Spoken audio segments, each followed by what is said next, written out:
Today, we're diving into a single moment in animation history, a moment that sent this massive shockwave through the world of storytelling.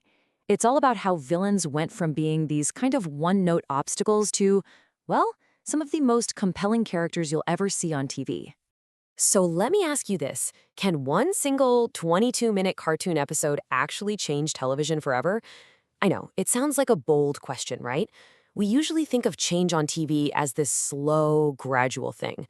But what if one story, just one episode, could flip a switch and literally change the game? Well, in 1992, one did. It took a totally forgotten, throwaway villain and gave him a soul. And believe me, the impact of that one choice, we're still feeling it in the shows we love today. All right, so to really get why this was such a huge deal, we have to rewind and look at how things used to be. For decades, animated characters, especially in episodic shows, were pretty much designed to be static. They never changed. And honestly, it made sense. It let audiences tune in whenever they wanted and know exactly what was going on. Just think about Wile E. Coyote, right? Week after week, he gets flattened, blown up, falls off a cliff, but he never, ever learns. Well, before 1992, Mr. Freeze was basically the same thing. He was just this generic villain that Batman could punch when the writers needed someone new. These guys were just stuck in a loop, repeating the same thing over and over. But then a new show came along that had a completely different idea. It decided to look inside the villain's helmet and find not some monster, but a man just totally consumed by grief. That show was the now legendary Batman the Animated Series. The episode was called Heart of Ice, and the writer, Paul Dini, gave this forgotten character one of the most powerful, heart-wrenching backstories in the history of animation. The whole episode unfolds like this perfect little film noir. It starts off simple enough. A bad guy with a freeze gun is hitting Gothcore, but then Batman finds a security tape, and the entire story just flips on its head. We learn that Victor Fries was this brilliant scientist just trying to save his terminally ill wife, Nora, but the corrupt CEO, a guy named Ferris Boyle, pulls the plug on the experiment. In the struggle, Boyle is the one who turns Victor into the monster we see. And the final scene? Oh, it's just devastating. Freeze, defeated in his frozen cell, weeping for the woman he couldn't save. And Batman's reaction says it all. When he sees that footage, he doesn't say, "Justice is coming," or something heroic. He just whispers, "My God." And in that one moment, you realize, right along with him, that the real villain of the story isn't Mr. Freeze at all. It's Ferris Boyle, the so-called humanitarian. The lines between good and evil just got completely blurred.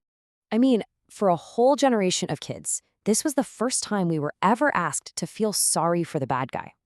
This wasn't just another cartoon fight. It was a total emotional gut punch. It proved, right then and there, that animation could be a medium for serious, sophisticated, character-driven drama. So, what Heart of Ice really did was champion the power of the character arc, this incredible storytelling tool that would, you guessed it, change animation forever. Okay, let's break this down.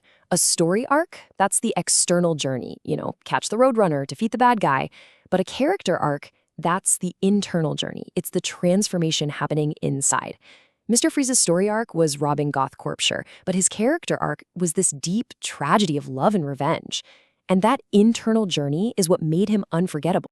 This internal growth, it can take so many different forms. A character might have this sudden realization that they were wrong all along, or find a strength they never knew they had. Maybe they just decide, I have to change. Heart of Ice basically opened up a whole new toolkit for animation, proving you could tell a complete, transformative story in just 22 minutes. And the legacy of this single episode? Oh, it's massive. It directly inspired the complex, serialized animated shows that we now think of as masterpieces. Everything from the surreal, emotional journeys in Adventure Time to the intricate family dynamics of Steven Universe. And one of the most powerful types of character journeys that really flourished after this was the redemption arc, where a villain finds their way back to the light.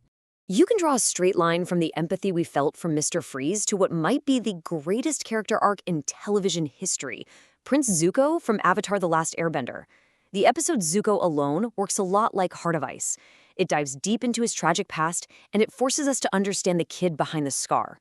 It perfectly sets the stage for his incredible multi-season journey from villain to hero. And what's really wild? This focus on consequences and internal change, it even started influencing sitcoms. Think about it. Traditional sitcoms were just like Wile E. Coyote. Every week, the slate was wiped clean. But a show like BoJack Horseman is built on the exact opposite idea. In BoJack's world, actions have permanent consequences.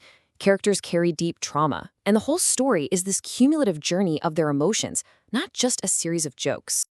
This quote just perfectly captures that new philosophy, doesn't it? There's no reset button. There are no easy, tidy, happy endings. A lot like Mr. Freeze at the end of his story, these characters are just left to live with their pain, their failures, and their choices. It's messy, and it's real.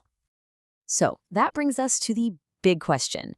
Why has this trend of emotionally complex, and let's be honest, often sad, animation become so popular? I mean, if life is already hard, why would we want to watch a cartoon horse deal with depression or a man in a cryosuit mourn his wife? What is the actual point of all these sad, complicated cartoons?